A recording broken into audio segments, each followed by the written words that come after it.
The sun hung like a tired lantern over the dusty streets of Kabul, painting the crumbling walls in hues of orange and rose. Inside a small, windowless room, Zara Rahimi's hands moved with practiced grace, a needle flashing like a tiny star in the dim light. Her fingers, nimble and strong, pulled emerald thread through a piece of white cotton, forming the delicate stem of a pomegranate flower. This was her sanctuary, her daily ritual, a quiet rebellion against the silence that had fallen over her world. Zara was barely 17, but her eyes held the wisdom of generations. She had learned embroidery from her grandmother, a woman who believed that every stitch was a prayer, every pattern a story. For Zara, it had always been a source of comfort, a way to connect with the vibrant traditions of her homeland. But lately, the patterns felt empty. The world outside had grown quieter, more fearful. Laughter was hushed, colorful clothes were hidden, and the freedom to speak, to learn, to simply be, was slowly being stitched out of existence. One afternoon, a sharp, sudden crack of a whip echoed from the street, followed by a woman's cry. Zara froze, her needle hovering over the fabric. The sound pierced her, not just because of the pain it represented, but because it felt like a physical blow to her own spirit. She thought of the girls forbidden from school, the books burned, the dreams that crumbled into dust. Her own dreams felt like delicate threads snapped one by one. She wanted to scream, to shout, to tell the world what was happening, but her voice felt trapped, a bird with clipped wings. She looked down at the pomegranate flower, its beauty suddenly bitter. What was the point of beauty when truth was hidden? Her gaze fell on a blank swatch of coarse, unbleached cotton, the kind used for humble things. An idea, wild and defiant, flickered in her mind. What if she didn't just embroider tradition? What if she embroidered truth? What if she chronicled the unseen, the unheard?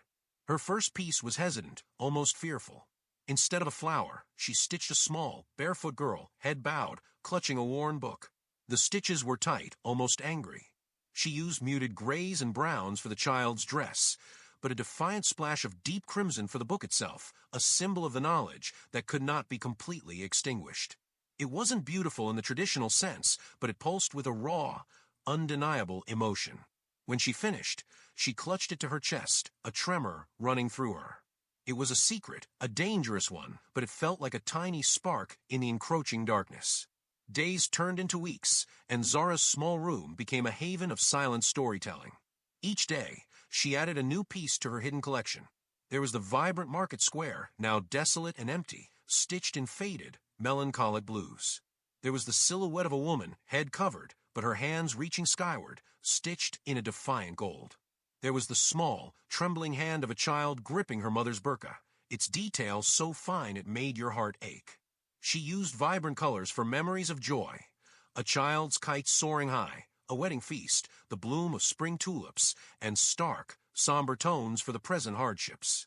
Each knot was a tear, each loop a breath, each carefully chosen thread a word she couldn't speak aloud. One afternoon, a knock came at her door. It was Gul, her 10-year-old neighbor, a slip of a girl with eyes like polished obsidian, and a curiosity that even the stifling atmosphere couldn't dim. Gul often came to help Zara with small chores, sweeping the floor or sorting threads. "Auntie Zara," Gul whispered, her voice barely audible. "May I help today?" Zara smiled, a rare, genuine smile. Gul's innocence was a balm. "Come in, little flower." As Gul sorted the threads, her eyes fell upon Zara's latest creation, half hidden beneath a pile of traditional scarves. It depicted a cluster of women, their faces obscured by veils, but their hands, intricately detailed, were clasped together in a silent show of unity. Gul picked it up, her small fingers tracing the stitches. "This is different, Auntie Zara," she said, her voice soft with wonder. "It's not just a pattern. It's a feeling." Zara's breath hitched. Someone understood. She looked at Gul, really looked at her, and saw not just a child, but a kindred spirit, a flicker of hope. She took the piece from Gul, then carefully, slowly, pulled out a few others. The girl with the book. The empty market. The soaring kite, now with a broken string, falling. Gul gasped, her eyes wide. "These are our stories," she whispered, a tear trickling down her cheek. "The things we cannot say." "Yes," Zara said, her voice thick with emotion. "They are the words I cannot speak." From that day on, Gul became her silent apprentice, her confidant. She understood the language of the stitches, the symbolism of the colors. She helped Zara choose threads, offering quiet insights. Auntie, perhaps a lighter blue for the sky in this memory? So it feels more like hope, even when the memory is sad. As Zara's collection grew, so did her conviction. These stories needed to be heard, seen. But how? The city was a cage, and the world outside seemed an impossible distance away. Haji, Gul suggested one evening, her eyes brimming with youthful optimism. He travels. He brings goods from other lands. He is a good man. Haji, a merchant known for his wisdom and quiet integrity, was indeed respected. He often brought goods from the border towns, sometimes even from across the mountains. He was an older man with a weathered face and kind eyes that had seen too much change in their days. Zara hesitated. This was dangerous. If these pieces were discovered, the consequences would be dire. But the alternative, remaining silent, letting the stories die, felt even worse. She carefully selected a small piece, one that depicted a lone willow tree, its branches weeping, but with a single, resilient green shoot emerging from its base. It was subtle but potent. The next day, Gul, clutching the embroidered piece wrapped in a plain cloth, approached Haji at his stall in the bustling, yet muted, market. Her heart hammered against her ribs. Haji Sahib, she said, her voice trembling slightly. My Auntie Zara, she sends this for your opinion. Haji, his brow furrowed, unwrapped the cloth. He looked at the piece, then at Gul, his gaze sharp. He saw past the stitches, into the soul woven within.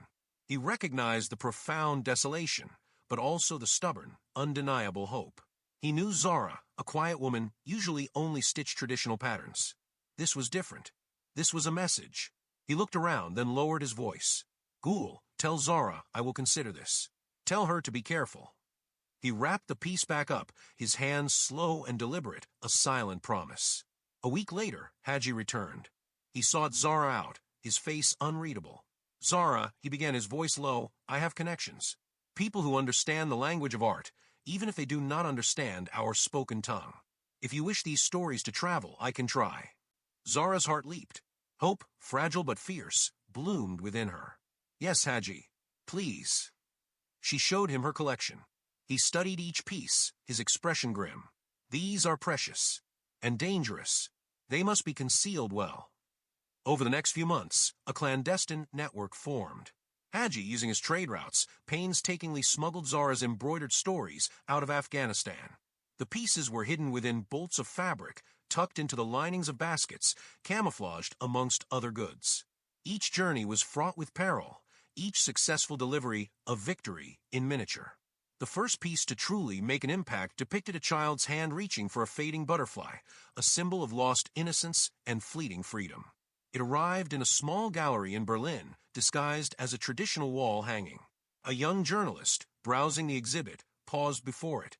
The raw emotion, the unusual departure from typical Afghan embroidery, struck her. She took a photograph, wrote a heartfelt article, and shared it online. The image went viral. Soon more pieces emerged, making their way to various cities. An international art collective, dedicated to supporting artists from conflict zones, took notice. They tracked the pieces, authenticated them, and organized a small, private exhibition. They called it Stitches of Survival. The world responded with an outpouring of empathy and admiration. News channels picked up the story. Social media buzzed with hashtags like hashtag Stitches of Survival and hashtag Afghan Voices. People were moved by the silent, powerful narratives emerging from a land often defined by headlines of war and suffering. They saw the faces of the voiceless, felt the weight of their unspoken grief, and witnessed the resilience of their spirit, all encapsulated in vibrant threads. Back in Kabul, Zara heard whispers. A foreign radio broadcast, caught by a neighbor with a hidden device, mentioned Afghan women's embroidery. A newspaper, smuggled in from a border town, showed a blurry photograph of one of her pieces, the weeping willow with the green shoot. A profound sense of awe washed over her. Her voice, once trapped, was now echoing across continents. The attention, however, brought its own dangers. The authorities began to watch for subversive art. Haji, ever vigilant, increased his precautions. He established a network of trusted women, teaching them how to secretly receive and store pieces, how to communicate in code, how to protect Zara's identity. Inspired by Zara's courage, other women in different villages, hearing the whispers of the Stitches of Survival, began their own embroidered narratives. Some copied Zara's style, others developed their own unique visual languages. They stitched stories of hunger, of lost husbands, of forbidden books, but also of quiet acts of defiance, of shared bread, of unwavering faith. Gul, now entering her teenage years, became a crucial link in this burgeoning movement, helping to collect stories, to sort, to organize, her bright eyes now filled with a fierce determination. Auntie Zara, Gul once said, her voice firm, they cannot silence us all. Every stitch is a whisper, and whispers, when they are many, become a roar. The stitches of survival became a global phenomenon. Major museums showcased the collection. Art auctions raised millions for humanitarian aid for Afghan women, and documentaries were made. Zara remained anonymous, her safety paramount, but she became a symbol of resistance, an unseen general leading an army of truth-tellers. Years passed. The world changed, and Afghanistan, too, continued its difficult journey. Zara, now a woman in her late 20s, still lived in her small room, but her spirit was no longer captive. She no longer stitched in secret, but within the walls of a small, hidden school where young girls, like Gul before them, learned not just traditional patterns, but also the art of stitching their own truths. Gul, grown into a formidable young woman, was now a leading advocate for the global movement, traveling to speak about the power of these embroidered stories, always honoring the anonymous woman who started it all. Haji, his hair now completely white, often visited the school, his eyes twinkling with pride as he watched the girls' nimble fingers. He had seen the transformation from silent suffering to triumphant expression. One day, a new student, a shy girl with downcast eyes, struggled with her stitches. Zara knelt beside her, picking up a piece of fabric. "Look," she said softly, "these threads, they are like your feelings. Tangled sometimes, but capable of so much beauty. Don't be afraid to let them tell your story." She picked up a needle and a vibrant red thread, and with practiced ease began to stitch. Not a flower, not a conventional pattern. She stitched a small, defiant bird, its wings outstretched, soaring towards an unseen sky, a silent testament to the enduring power of a woman's voice, once silenced, now soaring free, one stitch at a time. The quiet whispers had indeed become a roar, a global movement woven from courage, resilience, and the unyielding spirit of an Afghan woman and her needle. That will be all for today. Don't forget to subscribe and hit the notification button.